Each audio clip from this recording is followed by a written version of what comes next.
So again, everybody, we're here with Jamie Hintz from Rasmussen College. We've been talking about what to do, what not to do on a resume. We just showed you the bad example, what not to do. You also brought a resume with you of somebody who's really doing everything right.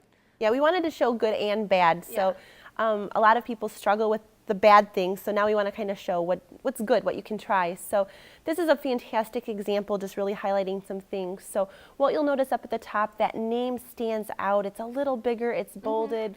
And it looks professional, even just at a glance at this one. You know, this is someone you would want to talk to. So everything is spelled out in the address.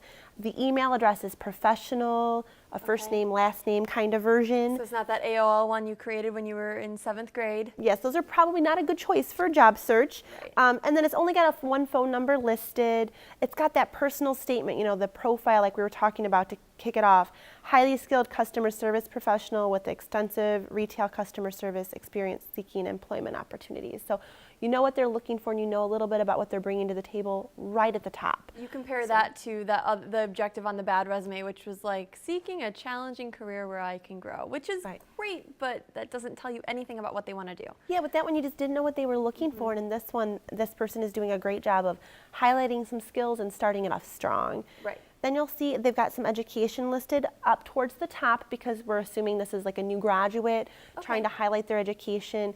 Experienced professionals education moves after employment once you've been out of college for a while. Because I saw that and I'm like, gosh, college is the very last thing on my resume. Is that wrong? It's not wrong once you've been out of college for a while and working.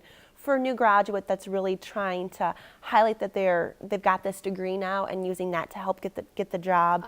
It's a little bit more important in those cases, whereas if you've had jobs that have always required a bachelor's degree and you've had one for 10 years, it can be at the bottom then. Okay, sounds good. But you'll see with the education, they did a great job, you know, level of degree, type of program, where they went to school and when they graduated. Everything is just really clear there.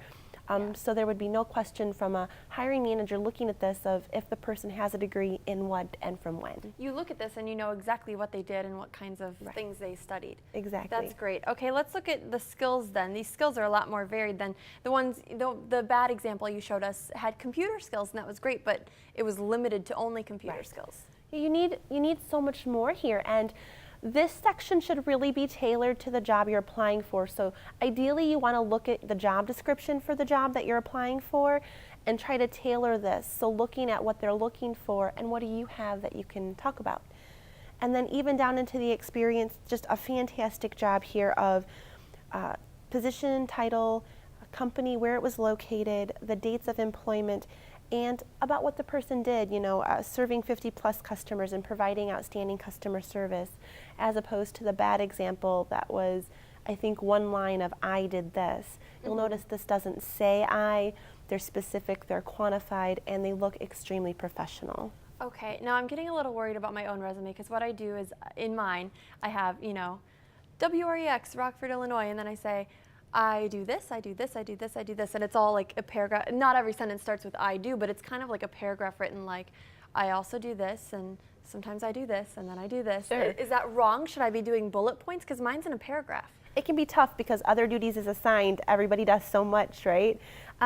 Ideally, bullets work a lot better. A paragraph format, just think about reading a story. You know, you read the first line, and then sometimes in the middle, you're like, I don't remember what that said, and then you read the last sentence and you got to go back. You never want your important accomplishments from a job to be that middle section someone missed. So bullets are much more effective. Bullets are more effective. Okay, that's good to know.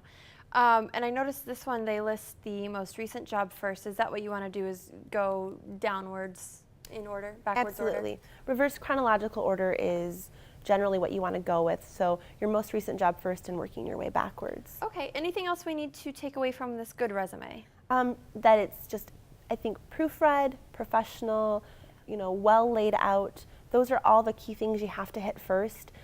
As someone skimming over them, and just focusing on your content and your format is so important. Would you recommend having a second pair of eyes, maybe a friend or a family member, just look it over, just in case? Because when you've been working with the same document forever, there could be a typo that's right there, and you're just used to it because you've been working with it all day. Yeah, it looks the same after you've read it 20 times, right? Exactly. I would 100% of the time recommend having at least one other person proofread your resume. It's just like any other type of writing. You think maybe what it says, but maybe not what you thought it was supposed to say. I find myself doing that. So have someone else read it, just double check it, especially for, when you're searching for a job. It's so hard for some people and it takes a lot of time and energy, so you want to make the most of it. All right, great. We do need to take a quick break. When we come back, though, we're going to break down what you need to be thinking about before the interview, during the job interview, and then after, because even after the interview, what you do can make a big difference. We'll be right back.